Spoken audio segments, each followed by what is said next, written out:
Assalamualaikum dan salam Sarawak Maju Makmur bersama saya Hafizah Munirah Mahrab.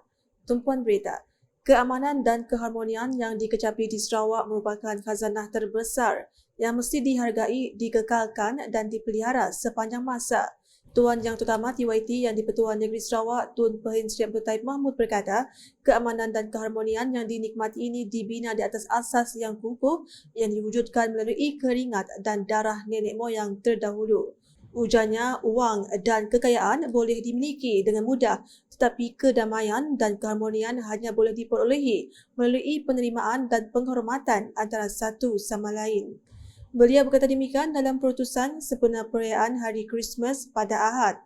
Tun Pehin Sri Abdul Taib menambah, Sarawak unik dan istimewa di mana rakyatnya dapat meraihkan perayaan utama seperti Krismas, Tahun Baru Cina, Hari Raya Aidilfitri, Hari Wesak dan Gawai Daya dengan penuh kegembiraan dan kemeriahan. Jelasnya perayaan yang diraikan berlatar belakangkan persefahaman dan rasa hormat yang tulen antara satu sama lain sememangnya, intipati keamanan dan keharmonian Sarawak sebenar. Tun Pehin Sri Abdul Taib turut memuji kepimpinan Pemimpin Sarawak Datuk Petinggi Tan Sri Dr. Abang Abdul Rahman Zohari, Tun Datuk Abang Openg kerana memperuntukkan jutaan ringgit kepada penganut agama lain melalui unit hal ehwal agama-agama lain UNIFOR. Ujarnya penubuhan UNIFOR akan memastikan segala keperluan penganut agama lain dijaga dengan baik. Seterusnya, perpaduan dalam kepelbagaian etnik, budaya dan agama menjadi manifestasi keterangkuman sosial di Sarawak. Premier Sarawak, Datuk Petinggi Tan Sri Dr. Abang Abdul Rahman Zohari, Tun Datuk Abang Openg berkata, rakyat berbilang latar belakang turut berkongsi keseronokan dan kegembiraan sambutan perayaan Krismas sebagai penghormatan terhadap kepercayaan, adat dan tradisi masing-masing. Menurutnya, mengekalkan keterangkuman sosial di Sarawak memerlukan usaha yang holistik dan memberikan perhatian kepada aspek keagamaan adalah salah satu langkah mulia sebagai bentuk penghargaan terhadap pluraliti keagamaan di Sarawak. Previously, some places of worship, especially churches and chapels, used to be in sorry condition. That was why, as a caring government, we set up UNIFOR to make sure that people of other religions other than Islam have a comfortable place to pray and worship. Some non-Muslim leaders likewise have also shown similar attitude to the needs of Muslims where they are a majority. This is particularly exemplified by the gracious gesture of the Wakil Rakyat in Belaga, who have been kind to assist the Muslim community there to build a mosque in this upriver town. This is our way and our brand of unity in Sarawak, which may not be found in other places. Beliau berkata demikian dalam putusan khas sempena sambutan Hari Krismas pada Ahad. Datuk Petinggi Abang Zohari menambah, UNIFOR ditubuhkan bukan sahaja untuk menyalurkan dana, tapi juga untuk memupuk perpaduan dan persefahaman dalam kalangan rakyat berbilang kepercayaan dan kaum di Sarawak, khususnya dalam kalangan masyarakat bukan Islam, dan ia telah menjadi tonggak kekuatan antara rakyat. Sementara itu, jelasnya pembentangan bajet negeri 2024 baru-baru ini menggambarkan hubungan positif antara pembangunan dan prestasi ekonomi di Sarawak yang dapat dilihat melalui pertumbuhan keluaran dalam negeri kasar KDNK dan yakin sasaran ke arah 282 bilion ringgit menjelang 2030 dapat dicapai. Beliau turut berharap penganut Kristian bersama mendoakan kesejahteraan Sarawak sebagai tempat rakyat bersatu dan menikmati taraf hidup yang tinggi.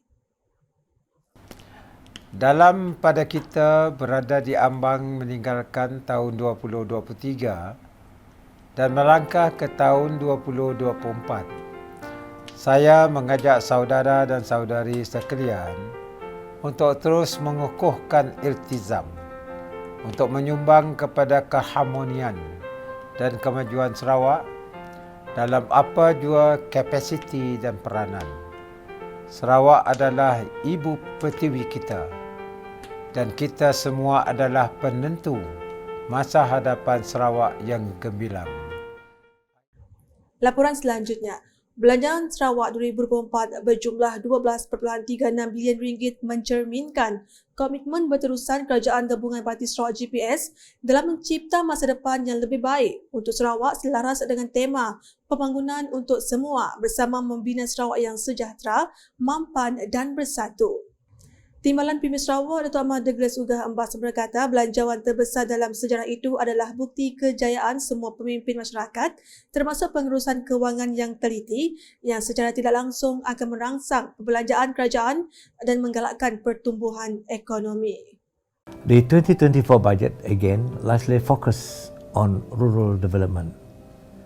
A huge sum of ringgit Malaysia 5,695 million or 63% has been allocated for this.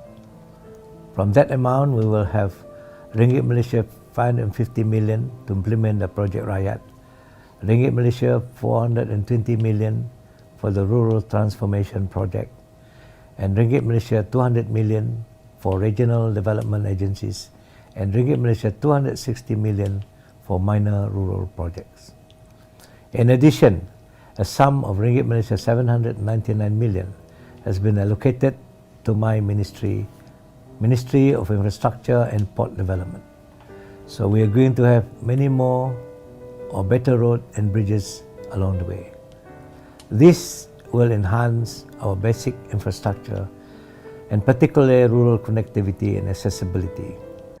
Berucap dalam perutusan khas Hari Krismas 2023 dan Tahun Baru 2024 Berhad, Datuk Ahmad Douglas Ugah menambah belanjawan Sarawak 2024 menjadi hadiah Krismas yang terhebat pada tahun ini. Sehubungan itu, beliau merakamkan setinggi-tinggi penghargaan dan ucapan terima kasih kepada Premier Sarawak, Datuk Petinggi Abang Zuhari atas keprihatinan beliau yang sentiasa meletakkan rakyat sebagai keutamaan. Dalam kesempatan sama, beliau berharap rakyat negeri ini akan terus memupuk keharmonian agama, perpaduan kaum dan persefahaman antara satu sama lain agar tidak ada isu yang boleh menggugat pelaksanaan rancangan dan program Kerajaan Sarawak. Sementara itu, Timbalan Premier Sarawak Datuk Ahmad Awang Tengah Ali Hassan berkata, amalan kunjung mengunjungi semasa musim perayaan harus diteruskan bagi mengeratkan lagi silaturahim dan perpaduan masyarakat berbilang kaum dan agama di negeri ini. Katanya dalam meraihkan perpaduan dalam kepelbagaian, masyarakat harus tidak meminggirkan golongan yang memerlukan agar mereka turut sama menikmati kemeriahan sambutan perayaan. As we celebrate our unity in diversity, let us not forget those who are in need and continue the spirit of visiting to strengthen our friendships. Beliau yang juga Menteri Sumber Asli dan Pembangunan Bandar Dua juga memohon agar rakyat Sarawak kekal bersatu padu. Saya juga berharap di tahun baru yang akan menjelang, kita akan terus kekal bersatu padu dan bekerjasama supaya Sarawak akan terus maju, aman dan makmur. Dalam hal itu, Timbalan Premier Sarawak Datuk Amar Profesor Dr. Sim Kuyan juga menyuruh rakyat Sarawak agar mengekalkan semangat bersatu padu bagi memacu pembangunan negeri ini. Jelas beliau, semangat bersatu padu dan perpaduan dalam kalangan masyarakat membolehkan Kerajaan Sarawak membentangkan belanjawan negeri 2024 yang terbesar dalam sejarah dengan bajet sebanyak 12.363 bilion ringgit. Malah katanya, Bank Dunia juga telah mengiktiraf Sarawak sebagai negeri berpendapatan tinggi dan seluruh dunia turut mengiktiraf Sarawak sebagai negeri moden dari segi kelestarian alam sekitar serta kepelbagaian budaya. Bercakap dalam perutusan khas Hari Krismas 2024 dan Tahun Baru 2024 Berhad, beliau yang juga Menteri Kesihatan Awam, Perumahan dan Kerajaan Tempatan Sarawak menambah, Sarawak kini berada di landasan tepat memasuki tahun 2024 dengan penubuhan dan pelaksanaan beberapa inisiatif yang akan memajukan negeri. Looking ahead for 2024, there's so much work to be done because we are on track for ART in Kuching. We are also the beginning of Sarawak Sovereign Funds in which 8 billion will be put away at the first year and subsequently every year for the next 20 years for the fellow Sarawakians in 20 years' time. We beginning to own our own airline. Finally, Sarawak own airlines as well as working on track for 25,000 Sarawakians to study in Sarawak Ong University for free because each... Keperkembangan di Sibu, masyarakat digesa agar menolak pemikiran sempit tentang persepsi agama dan memupuk pemikiran terbuka demi perpaduan.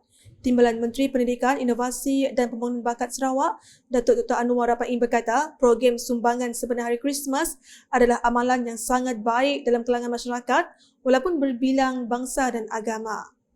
Ini adalah merupakan suatu budaya yang amat baik di kalangan masyarakat kita walaupun berbilang agama, berbilang bangsa, tetapi apabila adanya musim perayaan, kita tidak lupa dengan rakan-rakan kita yang beragama Kristian untuk mengucapkan selamat Hari Krismas dan juga selamat Tahun Baru kepada mereka. Dan saya harap program-program seperti ini dapat diteruskan dan kita hendak menolak apa yang pemikiran yang sempit ni mengenai persepsi tentang agama, dan kita harus pandangan seperti ini, pandangan terbuka seperti ini harus kita pupuk demi perpaduan di negeri kita. Beliau berkata demikian ketika ditepui media selepas menyerahkan sumbangan Krismas berupa kek dan minuman ringan kepada masyarakat Melanau Kristian di Jalan Abang Barieng Sibu pada Jumaat. Dalam hal itu, sempena perayaan Krismas dan Tahun Baru yang akan tiba, Datuk Dr. Anwar mengingatkan orang ramai supaya berhati-hati pada musim perayaan ini berikutan peningkatan kes wabak COVID-19. Tegasnya, tiada salahnya masyarakat mengamalkan langkah keselamatan bagi mengelak penularan wabak COVID-19 demi keselamatan semua komuniti. Mengulas lanjut mengenai program itu, Datuk Dr. Anwar berkata ia merupakan inisiatif Parti Pesaka Bumi Putera Bersatu PBB Ranting Kampung Abang Barieng untuk menyantuni penduduk kampung berkenaan yang beragama Kristian. Sekian edisi malam bersama saya Hafizah Munirah. Berita lebih lanjut boleh didapati di semua platform media sosial UKAS termasuk portal ukas.sarawak.gov.my dan UKAS channel di YouTube. Mengakhiri buletin UKAS dengan paparan aktiviti-aktiviti yang akan berlangsung dalam Countdown 2024. Dalam itu, mewakili warga kerja UKAS ingin mengucapkan selamat menyambut Hari Krismas bagi yang meraikannya. Semoga keharmonian dan perpaduan antara kaum dan agama di Sarawak dapat terus kita jaga dan nikmati bersama. #Saluran Informasi Rakyat Salam UKAS.